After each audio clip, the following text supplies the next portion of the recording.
thing we want you always to remember. M-I-C.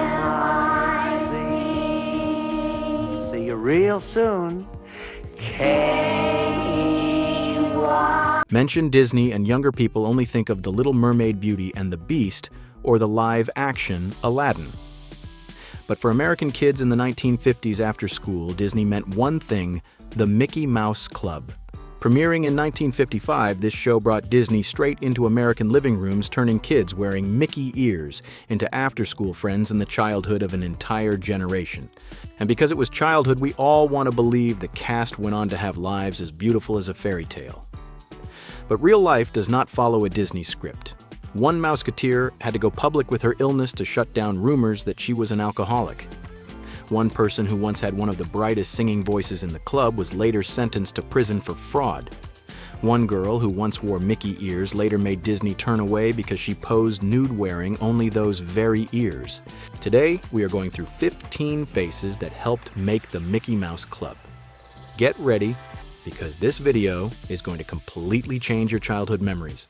Number 1, Jimmy Dodd. Oh, Mouseketeers, there's something that I'd like to say. Let's start today's list with Jimmy Dodd, the television father of the kids in Mickey ears.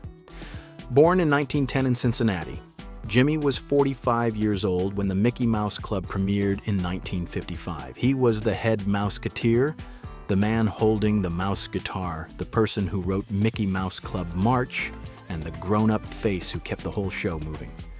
Walt Disney chose him after hearing him perform a song for a test animation segment. His childhood was not like a Disney postcard. His parents divorced when he was small. His father worked in a music store, played violin, sang, and had performed on radio. Music came to Jimmy very early, but it came from a family that already had cracks in it, not from the perfect family picture that 1950s television often sold to America. In 1940, he married Ruth, a dancer. The two of them were a real show business couple, performing together, writing together, and even touring with the USO during World War II to sing for American soldiers. Jimmy could not serve in combat because of heart disease, but he still found a way to do his part with his guitar and his voice. Before Disney, the couple struggled financially. In 1951, he went through a serious illness and spent months recovering. A year later, Jimmy and Ruth became born-again Christians, which explains why his Doddisms on TV did not sound like lines edited in just to sound nice. That was what he truly believed. After the Mickey Mouse Club, Jimmy stayed connected to Disney, doing promotion touring, hosting reruns, and preparing a new children's show called Jimmy Dodd's Aloha Time. But in 1964, he died in Honolulu when he was only 54. Some sources say Ruth was asked to keep the news of his death quiet so the producers could finish the program, but that show ultimately never aired. Number 2, Roy Williams. And now we come to Roy Williams, the big man behind the smallest Mickey ears on American television. Born in 1907 in Colville, Washington, Roy was 48 years old when the Mickey Mouse Club premiered in 1955. He did not walk into Disney as an actor looking for a role. Roy had already been inside the Disney studio since 1930 after Walt hired him directly, and he worked while taking night classes at Chouinard Art Institute. Before kids knew him as Big Roy, he had been an animator, story man, gag man, and one of the behind-the-scenes minds who knew how to turn a drawing into a laugh. On the Mickey Mouse Club, Roy was the adult Mouseketeer, usually called Big Roy or Big Mouseketeer because of his oversized body. Roy's biggest mark was the Mouseketeer ears. He is credited as the person who designed the Mickey ear hat that the cast wore on the show, something that later became one of Disney's most iconic items. That idea is said to have been inspired by a gag in the 1929 Mickey film The Carnival Kid, when Mickey lifts up his ears as if they were a hat. Roy took an old cartoon joke and pulled it straight into real life. Roy was not just the man from one show either.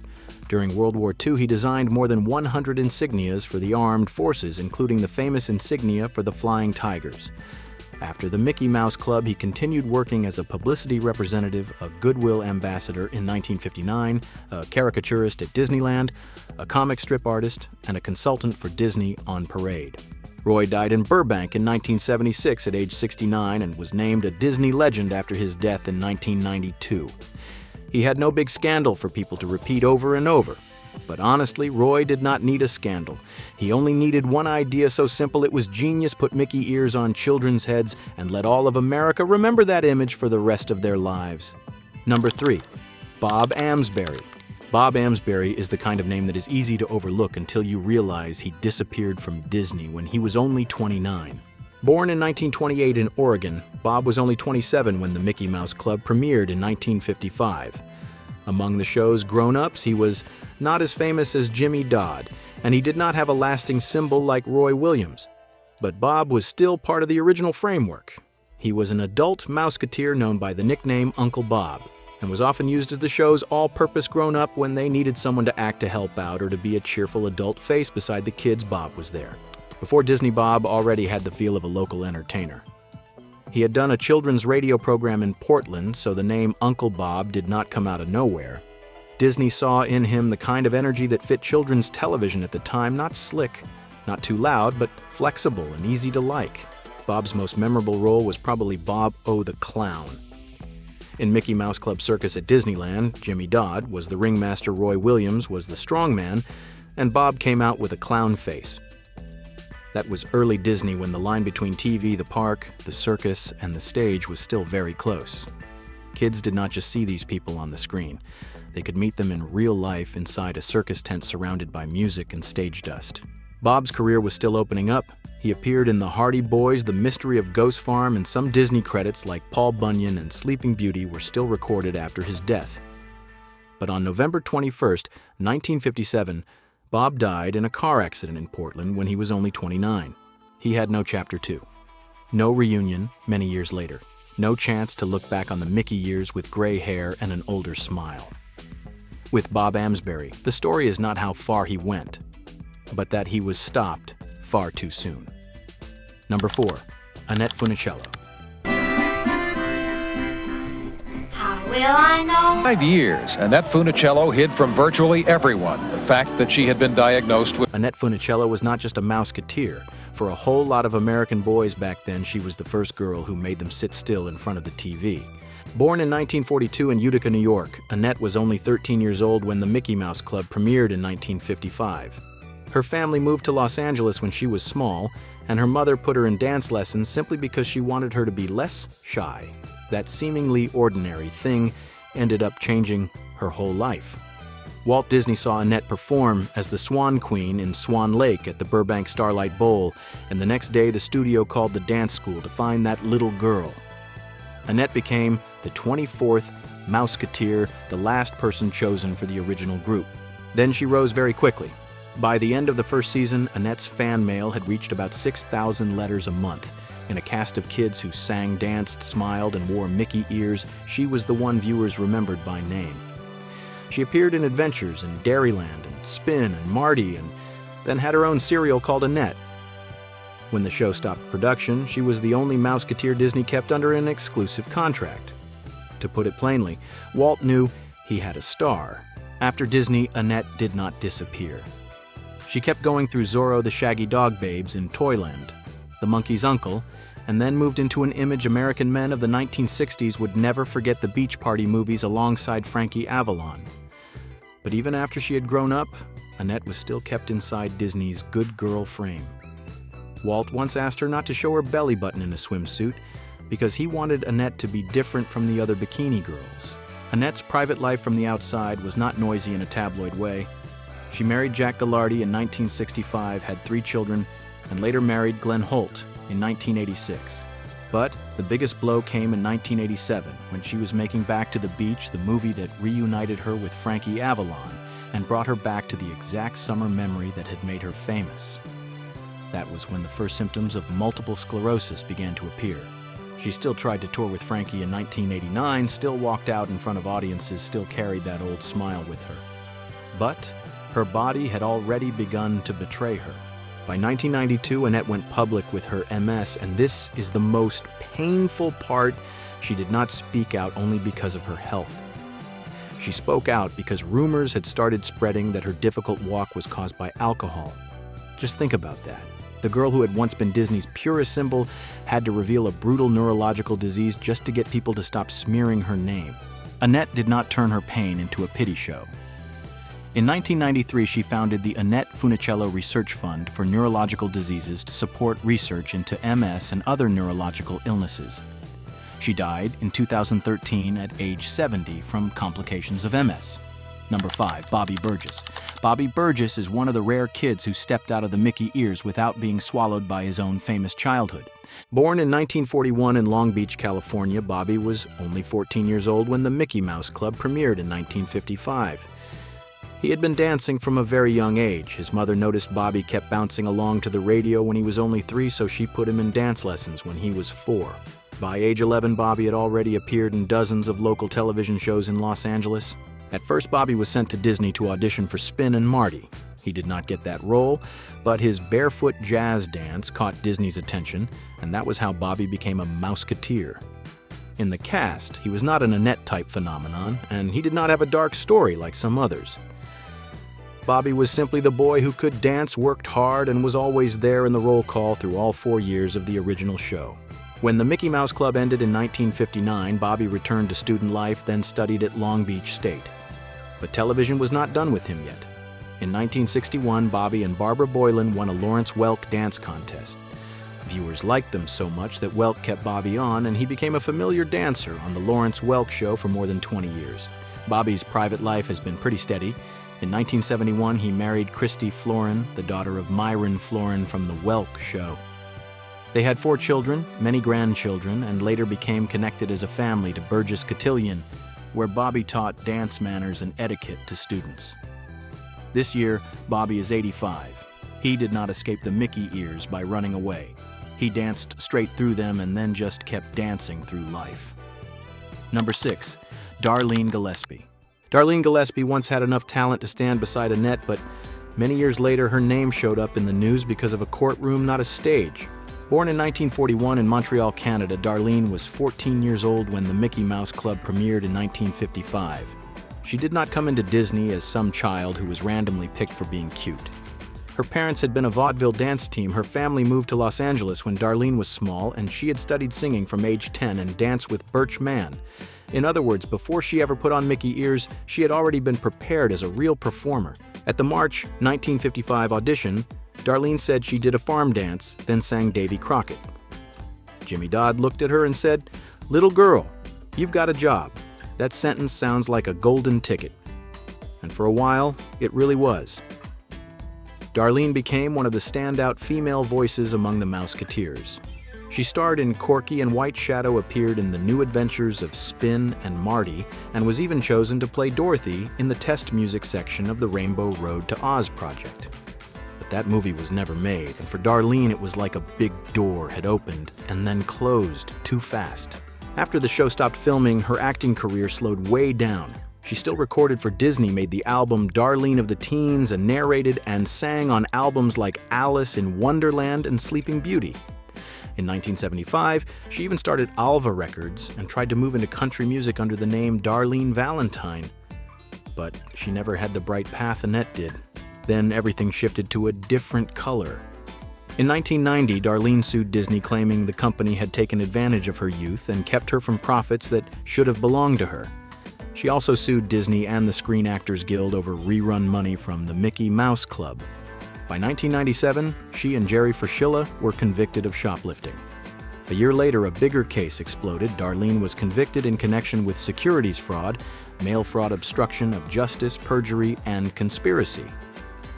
In 1999, she was sentenced to 2 years in prison in a case involving the purchase of stock, with worthless checks connected to more than 194,000 shares worth $827,000, along with an account under the fake name Michael Andrews. Jerry Fraschilla also pleaded guilty and served time, and the two of them married during a short furlough in early 1999. Darlene still said she was innocent and believed she would eventually be cleared. Many years later, she still returned to the world of Disney nostalgia, appearing at D23 Expo in 2015 during the 60-year Mouseketeers anniversary. This year, she is 85. Number 7, Cubby O'Brien. That's what he say. Cubby O'Brien was born in 1946 in Burbank, California. Cubby was only 9 years old when the Mickey Mouse Club premiered in 1955. His real name was Carl Patrick O'Brien, and the nickname Cubby came from his mother because, as a little boy, he looked like a bear cub. That sounds very Disney, but Cubby's talent was not just decoration. He was born into a musical family. His father, Haskell Hack O'Brien, was a big band drummer. One brother played trumpet, and another brother also took up drums. Cubby studied music from age 5, then performed with the Roger Babcock Dixieland Band at charity events and on local television. In the spring of 1955, someone from Disney saw him playing drums, and Cubby was called into audition. After Disney, Cubby did not live forever off the Mouseketeer outfit. He toured Australia with the group, worked with Lawrence Welk, toured with Spike Jones, played for Anne Margaret, appeared on The Carol Burnett Show, and then became the touring drummer for the Carpenters from 1973 into the early 80s. After that, he kept working as a stage musician, connected to shows like Hair Chicago Gypsy, The Producers, and West Side Story. Cubby's private life did not have a huge explosion. He married 3 times and has 1 daughter. This year, he is 80. Number 8. Karen Pendleton. Karen Pendleton was once the smallest little girl in the Mickey room, but life after Disney forced her to be strong in a way no one could have prepared for. Born in 1946 in Glendale, California, Karen was only 9 years old when the Mickey Mouse Club premiered in 1955. She was one of the youngest Mouseketeers, and after the first season when Disney trimmed the cast down to its core group, Karen was still kept on. She was not an Annette-type phenomenon, and she was not a big voice like Darlene. Karen was remembered in a different way. Her curly blonde hair, her tiny face, and the image of her standing next to Cubby O'Brien in the sweet endings of the show. But Karen's acting career did not last long. When the show ended in 1959, her father did not want his daughter to keep going in show business. Karen returned to ordinary life, went to school, and then earned a psychology degree at Fresno State. She got married, had a daughter named Stacy, and later divorced. The major turning point came in 1983. A car accident in Fresno injured Karen's spine and left her paralyzed from the waist down. From then on, she had to use a wheelchair for the rest of her life. But Karen did not let the accident define the whole rest of her life. She continued studying, earned a higher degree, worked at a shelter for abused women, served in an organization for people with disabilities, and worked as a counselor for youth support programs. She still stayed connected to Disney memories, joining reunions, fan events, and parades. In 2005, when she was pushed through Disneyland during the 50th anniversary, many people still recognized her. Karen died in 2019 in Fresno from a heart attack at age 73. Number 9, Dorene Tracy. Dorene Tracy was the Mouseketeer who showed most clearly what Disney could not control forever kids grow up. Born in 1943 in London, Dorene was 12 years old when the Mickey Mouse Club premiered in 1955. She was not a child who just happened to wander into the show. Her parents were Bessie Hay and Sid Tracy, a vaudeville performing duo called Tracy and Hay. The family returned to America when Dorene was still small, and her father opened a dance studio in Hollywood. On the Mickey Mouse Club, Dorene was one of the most energetic girls. She appeared throughout the original run from 1955 to 1959, joined the Annette serial, acted in the Disney film Westward Ho the Wagons, and toured Australia with the Mouseketeers. After the show, Dorene did not live quietly inside the good little Disney girl frame. She guest starred on television, formed the band Dorene and the Invaders, and in 1968 toured South Vietnam and Thailand to perform for American military bases right after the Tet Offensive. After that, she worked as a publicist for Frank Zappa and spent many years working at Warner Brothers. From Disney to Zappa, from Mickey ears to rock and roll, and the Vietnam War, that was not the path the studio had once drawn for a Mouseketeer. Then came the biggest shock. In 1976, Dorene posed nude for Gallery magazine wearing only Mickey ears. For Disney, that image was almost unforgivable at the time. It strained her relationship with the company and cost her the chance to work with Disney for a while. Some sources also say she once appeared outside Disney Studios in an open trench coat, the kind of act that was both rebellious and deliberately poking straight at the wholesome image the company wanted to protect. Later, Dorene said she regretted not fully seeing the consequences coming. Dorene was married, divorced, had a son named Bradley, and had 2 grandchildren. She eventually reconciled with Disney, returned to reunions and conventions, and took part in the show's 60th anniversary celebration in 2015. Dorene died in 2018 in Thousand Oaks at age 74 from pneumonia after a 2-year battle with cancer. Number 10, Sharon Baird. Sharon Baird was born in 1943, and Sharon was 12 years old when the Mickey Mouse Club premiered in 1955. Before Disney, she was already a skilled young tap dancer. She studied with Louis Dupron, had been personally signed by Eddie Cantor, and her legs were even insured with Lloyd's of London for $50,000. On the Mickey Mouse Club, Sharon was one of the 24 original Mouseketeers, part of the core group kept through the original run. She did not have that first crush pull like Annette, and she did not have a scandal that made the press chase her. Sharon was remembered for her performing energy. Paul Peterson once said she and Bobby Burgess were probably the two best dancers on the show, and Sharon in particular was almost unmatched in stamina and stage bounce. After Disney, Sharon did not fall out of the business. She just went down a stranger path. She danced with Donald O'Connor in Las Vegas, reunited with Annette in the Annette serial, and then entered the world of puppet and suit performance with Sid and Marty Krofft on shows like H.R. Pufnstuf the Bugaloos and Sigmund and the Sea Monsters. In other words, a lot of viewers may have watched Sharon for many more years. They just did not know she was the person inside the costume. Sharon's private life was not noisy. She married Dalton Lee Thomas in 1964, and later they separated. But her post-Disney career was very much her own. She worked as the movement model for Frodo in The Lord of the Rings in 1978, took part in Gallagher's Sledge-O-Matic routine, and played the lead in Rat Boy in 1986 under heavy makeup. This year, Sharon is 83. She did not disappear from television. She went inside other characters and kept doing what she had known how to do since she was little, make the screen move. Number 11, Tommy Cole. While many child stars tried to cling to the spotlight, Tommy Cole quietly walked behind it and brought home an Emmy. Born in 1941 in Burbank, California, Tommy was 14 years old when the Mickey Mouse Club premiered in 1955. This year, Tommy is 85. Before Disney, he had already sung, played accordion on radio and television, and performed with a children's western swing group. The whole group came to audition at Disney Studio in the spring of 1955, but in the end, only Tommy was chosen. At first, Tommy was on the blue team, then was moved up to the red team thanks to his singing voice. He was not the strongest dancer in the group, and that forced him to study dance seriously in order to keep his spot. When he entered puberty, his voice changed, and his contract was once threatened. After the show ended, Tommy toured Australia with the Mouseketeers, sang at teen clubs and public events, worked as an opening act, studied at Pasadena City College, joined the Air Force for a while, and then had a few guest roles on television.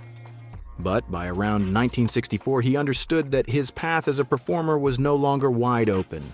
The turn came when Tommy appeared on My Three Sons and began learning makeup from one of the show's artists. From there, he moved behind the camera, working as an apprentice, joining ABC and NBC, then freelancing. He worked as a staff makeup artist at NBC for 7 years, connected to Rowan and Martin's Laugh in the Charlie's Angels pilot, Mary Hartman. Mary Hartman, designing women perfect strangers' wings and evening shade. In the business, he was even called the sitcom king. Tommy received 6 Emmy nominations and one in 1979 for Backstairs at the White House. His private life was pretty steady. He met his wife, Aileen, a dancer, while on a USO tour in Korea, then married her and had 2 children. Number 12, Lonnie Burr. Some actors try to escape their old roles. Lonnie Burr understood early on that no matter what he did, his obituary could still begin with 2 words, Mouseketeer Lonnie. Born Leonard Burr. Babin Lonnie was born in 1943 in Dayton, Kentucky. When the Mickey Mouse Club premiered in 1955, he was 12 years old. His family moved to Highland Park when he was small, and his parents were a nightclub and vaudeville dance team named Dot and Dash. He studied dance from age 4, worked professionally from age 5, then appeared on TV, radio, film stage, and in commercials starting when he was only 6. Before Disney, Lonnie had already appeared in the Roy Rogers show, Father Knows Best, Hans Christian Andersen, and The Greatest Show on Earth. So when he became one of the 24 original Mouseketeers, he was not a rookie. On the show, Lonnie was on the red team, one of the strongest dancers, with the nickname the Velvet Smog, because of his husky voice and the way he reminded people of Mel Torme. A facial injury during rehearsal kept him out of the pre-recorded roll call and alma mater segments for season 3, but he still continued performing in skits and musical numbers. After Disney, Lonnie learned fast, earning his BA and MA in theater arts at UCLA when he was only 20, then continued acting, writing, choreographing, and working on stage and film and on television. He also wrote the memoir, The Accidental Mouseketeer. This year, Lonnie is 83. He did not run from the name Mouseketeer Lonnie. He learned how to live with it, tell it, and place it beside everything he built for himself afterward. Number 13, Cheryl Holdridge. Cheryl Holdridge had the kind of smile that made Disney keep her in the main lineup, but her later life felt more like a slice of old Hollywood than a children's story. Born Cheryl Lynn. Phelps, she was born in 1944 in New Orleans. When the Mickey Mouse Club premiered in 1955, Cheryl was 11 years old. Her mother, Julie Austin, had been a dancer and comedian in the Ziegfeld Follies. After her mother remarried, Cheryl was adopted in 1953 by Herbert Holdridge, a retired brigadier general. From a young age, she already had a stage presence. At age 9, George Balanchine chose her to perform in The Nutcracker in Los Angeles, and she later had a small role in Carousel in 1956.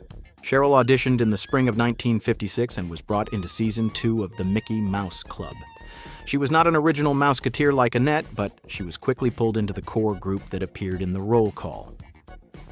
Dorene Tracy once said Cheryl was a technically good dancer, but what people remembered most was her almost angelic look and very bright smile. Her fan mail was so high that Dorene said Annette was still number 1, but Cheryl came pretty close. After Disney, Cheryl kept appearing on American Family Television. She played Julie Foster Wally Cleaver's girlfriend in Leave It to Beaver, then guest starred in The Rifleman, My Three Sons Bewitched, and The Dick Van Dyke Show. But in 1964, she left show business to marry Lance Reventlow, the son of heiress Barbara Hutton. Reventlow died in a plane crash in 1972. After that, Cheryl's life moved through other marriages, West Coast politics, charity work, and finally lung cancer. In the end, she closed her life in 2009 in Santa Monica at age 64. Number 14, Dennis Day. Dennis Day is the name that turns this video from Disney nostalgia into something almost like a true crime story. In 2018, Dennis disappeared in Phoenix, Oregon. At the time, he was 76 years old. His husband, Henry Ernie Caswell, was in the hospital and had memory problems, so from the very beginning, the story had a very uncomfortable feeling of helplessness. His body was found inside Dennis's own home in April 2019, and then in June of that year, it was confirmed to be him. By 2024, the case had a major turn. Daniel Berta, a handyman who had once lived in Dennis's home, entered a no-contest plea to charges of criminally negligent homicide and abuse of a corpse, then was sentenced to more than 4 years in prison. According to AP, Dennis was trying to evict Berta from the house around the time he disappeared. Prosecutors said Berta caused Dennis's death, hid the body, and then used his identity to spend money. What makes the story even heavier is that Dennis was once an original Mouseketeer. Born in 1942 in Las Vegas, he was 13 years old when the Mickey Mouse Club premiered in 1955. He began acting when he was young, auditioned with his sister, and appeared in the first 2 seasons of the show from 1955 to 1957. After Disney, Dennis did not become a major star. He moved to San Francisco when he was 18, worked in theater, met Ernie Caswell, and the two married in 2009 after many years together. Dennis's family later sued the Phoenix Police Department, saying the search process had been mishandled, but that civil lawsuit was dismissed. Dennis died in 2018 at age 76. After him, Disney memory was no longer just songs and mouse ears. And the final name will take us to another kind of tragedy, one where Hollywood did not need a police scene to ruin a life. Number 15, Tommy Kirk. Tommy Kirk was once the boy who made all of America cry in Old Yeller, but in real life, Hollywood also made him pay an almost cruel price for growing up into who he really was.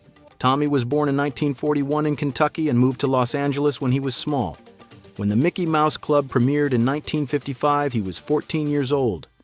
He was not a Mouseketeer in the roll call, but he was an important part of that world through the serial The Hardy Boys, where Walt Disney chose him to play Joe Hardy after seeing him perform at the Pasadena Playhouse. Then Tommy became one of Disney's brightest young male faces. He starred in Old Yeller, The Shaggy Dog, Swiss Family Robinson, The Absent-Minded Professor, Babes in Toyland, Son of Flubber, The Misadventures of Merlin Jones and the Monkey's Uncle. For a few years, Tommy was almost the image of the clean, brave, trustworthy American boy Disney wanted to place in the middle of the family living room, but real life did not fit inside that frame. Tommy realized he was gay when he was 17 or 18 and later said his sexual orientation destroyed his career. When Disney discovered his private life during the Merlin Jones period, his position as a young leading man began to collapse. For a family studio at that time, Tommy was not just an actor. He was a product that had to look correct. After Disney, he signed with AIP, appeared in a few beach party movies with Annette, then gradually slid into smaller films, including low-budget and horror movies. He struggled with drugs and alcohol and eventually left acting in the mid-70s. After that, Tommy worked as a waiter, a chauffeur, and then opened a carpet cleaning company. It was not a glamorous comeback, just a man trying to keep living. Tommy was named a Disney legend in 2006 and died in Las Vegas in 2021 at age 79. Those faces were once part of American living rooms, of black and white TV, of after-school afternoons, of a time when just a few opening notes were enough for the whole house to know what show was coming. Some lived quietly, some stumbled. Some left too soon. Some left behind a story far more painful than the old Disney image ever allowed us to imagine. But maybe that is exactly why these memories are worth keeping. Not because they are perfect, but because they are real. If you ever watched the Mickey Mouse Club, ever had a favorite Mouseketeer, or ever heard your parents or grandparents talk about this show, share your memory below. Every comment like that is one way to keep these old shows alive. And if you love old movies, old shows, and the stories behind the Hollywood lights, subscribe to Weird Movie Secrets. We are building a home for the people who still remember. But there is something interesting about the shows that live the longest in our memories. The more familiar they feel, the easier it is to think we already know everything about them. But behind it, there is an entire layer of backstage stories that many viewers have never heard.